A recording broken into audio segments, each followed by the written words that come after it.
Welcome to the Deep Dive. Today we're getting into a topic that is incredibly important, it's urgent, and it's really necessary for empowerment. It is. We're talking about the reality of modern slavery, or human trafficking, and how it's affecting young people right here in the UK.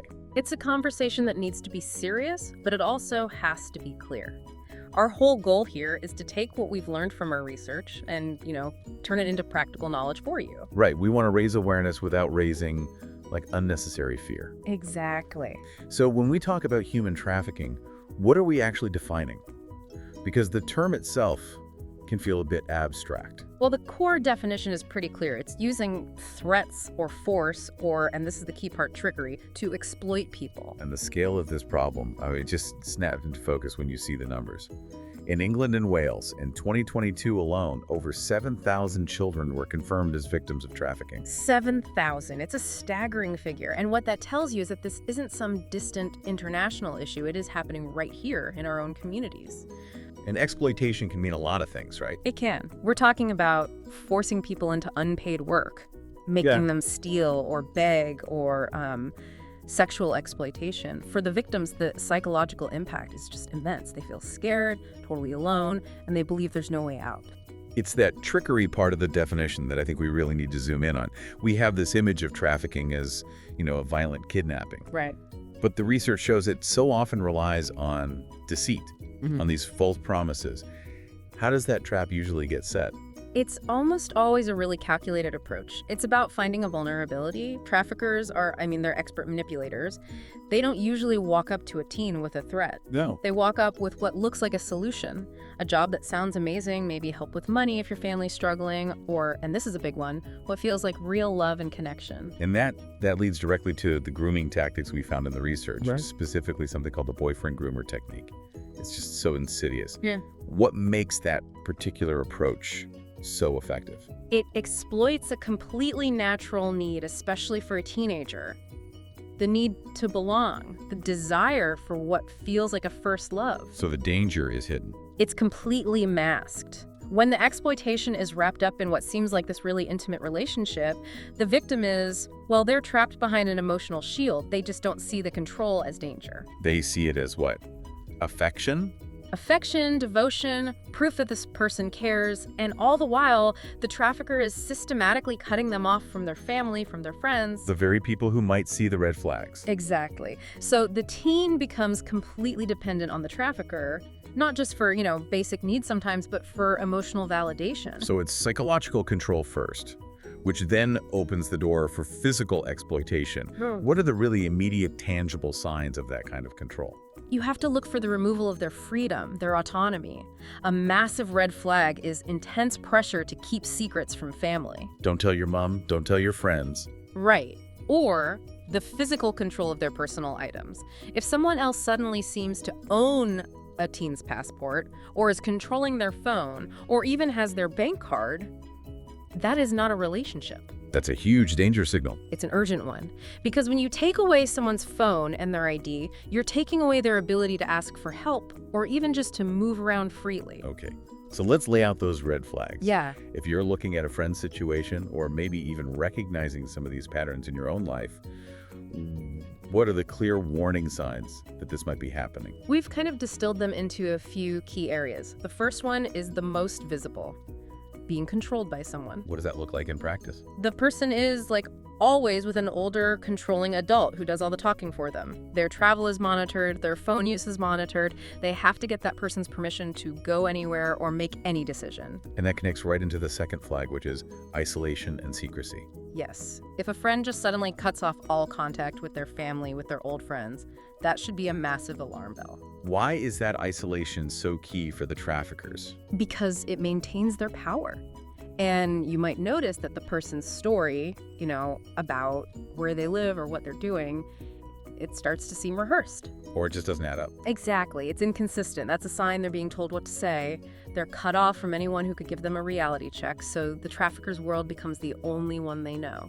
And what about the physical and emotional changes you might see?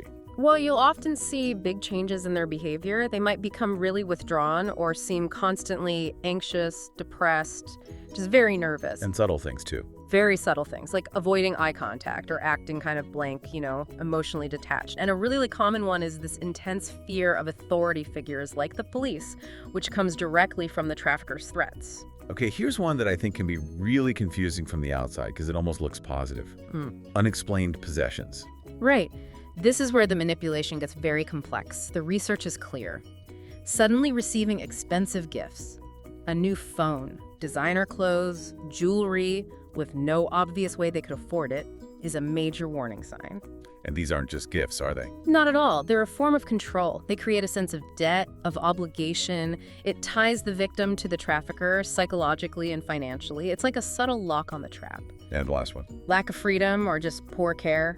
This could be missing school a lot with no real reason, never being allowed to leave the house, or living in really strange conditions like at their workplace or in a caravan. And you might see physical signs. You might. Signs of neglect, like looking malnourished, constantly exhausted, or having untreated injuries, like bruises they can't explain. Understanding those signs is so important. But to really make it real, I think we need to look at the cases. The UK case studies really show this isn't happening somewhere else, it's down the road. A really powerful example is the case of Lynn. She was a 15-year-old girl who was trafficked into England. And she wasn't hidden away in some basement. She was trapped in what looked like a normal nail salon. So from the street, you wouldn't know a thing. What were the specific ways they controlled her? It was horrific forced labor. Cooking, cleaning, working in the salon all day, 7 days a week. She got no pay. And if she disobeyed, she was beaten.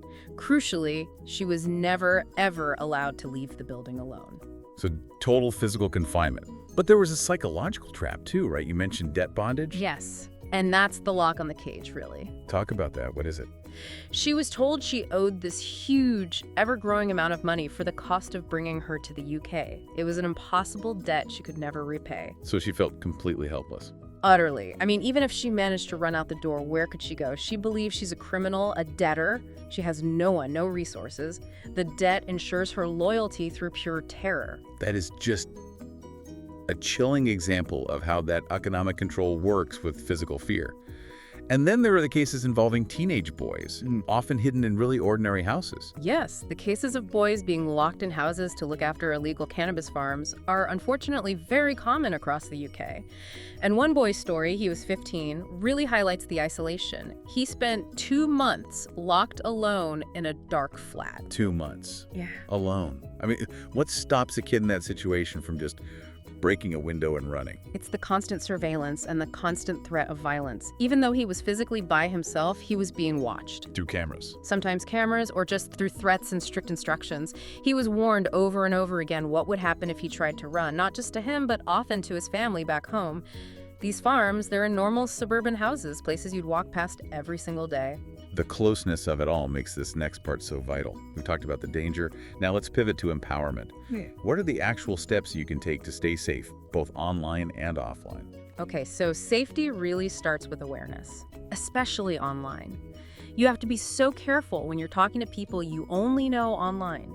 The absolute #1 rule: never give out your personal info. Like your address or your school's name? Exactly, or even where you are in real time. And what if someone you meet online wants to meet up in person? The advice from CEOP on this is crystal clear, isn't it? It is, always, and there are no exceptions to this. Tell a parent or another trusted adult. In public place during the day. And if you can, bring a friend or a family member with you. Safety in numbers is a real thing. And a really good tip is to video chat with them beforehand to check they are who they say they are. That's a smart check. And what about the tech side of things, our digital footprint? Yeah, you need to lock down your privacy settings on all your social media, make them as strong as you can, and crucially, turn off geotagging on your photos. Yeah. You don't want to be posting your exact location in real time. That's just gold for someone trying to track you. Beyond all the tech stuff, though, there's a tool that everyone has, and that's your instinct. Absolutely. If something just feels wrong, if a new friend is pressuring you to keep secrets or wants you to go on some secret trip, you have to trust that gut feeling. And just say no. Say no and leave the situation. It helps to have an exit strategy plan in your head, know what you'll say, and always, always keep your phone charged and with you. And we have to circle back to that isolation tactic. A healthy relationship should never isolate you. Never. If someone, especially someone older, is pushing you to hide things from your family or telling you not to see your friends, that is a classic textbook control tactic. So the advice is, stay in groups, don't accept rides from strangers, and if someone is offering you big gifts or money, that seems too good to be true. It is too good to be true. Treat it with extreme suspicion. Your safety is always more important than being polite. Okay. And if you are in a bad situation, or you think a friend is, the most important thing is knowing who to call. Let's make that really clear. What are the steps? The very first step is to tell an adult you trust. A parent, a teacher, a school counselor. Don't keep these kinds of worries to yourself. And if the danger feels immediate, Then you call 999 and be really clear. Tell them you think it's a potential trafficking situation. If it's urgent but not a life or death emergency, you can call 101. and there are also specialist helplines available 24/7 that offer confidential help. I think we should urge everyone listening to just say these numbers in their phone right now. Definitely. The first and most important one is the Modern Slavery Hotline. The number is 08000 121 700. That's for the whole of the UK, and it's completely confidential. And specifically for young people. For anyone under 19, there's Childline. It's free, it's confidential, and the number is 0800 11 11. It is such a valuable resource. There's also the NSPCC helpline, which is 0808 800 5000. That's for advice about child safety concerns. And if you have information but you want to stay anonymous, Call Crime Stoppers. That's 0800 555 111. And finally, if the issue is online sexual assault, you should report it to the CEOP Safety Center, which you can find easily at ceop.police.uk. the message behind all of these numbers is simple, isn't it? It is. You will not be in trouble for telling the truth. You are not alone. And reaching out for help early can stop abuse in its tracks. You have the right to be safe. Absolutely. You deserve help. This was a heavy deep dive, but a really necessary one. We wanted to make sure you have the knowledge to protect yourself and to look out for your friends. No one ever has the right to control you, to exploit you, or to isolate you. And as you think about everything we've discussed, especially about grooming and those unexplained gifts, just remember this. Sometimes the trap doesn't look like a threat at all. No. Sometimes it looks like the most generous gift you've ever received, or the promise of true love. Recognizing that manipulation for what it is, that's often the first and the hardest step towards being safe. So please, save those helpline numbers in your phone. Knowing exactly who to call is the most powerful thing you can do to prepare.